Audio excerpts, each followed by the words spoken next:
ஜோதிடத்தில் குருவும் சந்திரனும் சுபகிரகங்கள். இவர்கள் ரெண்டு பேரும் சேர்ந்து பல யோகங்களை கொடுத்துருக்காங்க. ஆனால் நாம் இன்னைக்கு பார்க்க போகிறது ஒரு அவயோகத்தை பற்றி, சகட யோகம்.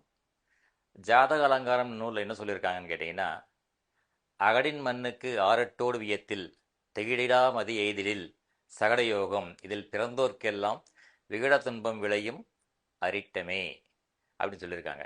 அதாவது சுபகிரகமான குருவிற்கு 6, 8, 12 சந்திரன் இருந்தால் அது சகடயோகம். இது போன்ற அமைப்பில் பிறந்தவர்கள்லாம் பார்த்திங்கன்னா வாழ்க்கையில் ரொம்ப கஷ்டங்கள் வரும், கண்டங்கள் வரும் அப்படின்னு சொல்கிறாங்க.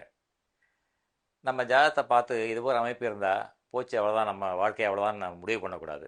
ஏன்னு கேட்டிங்கன்னா, எல்லா விதிகளுக்கும் ஒரு விதிவிலக்கு உண்டு.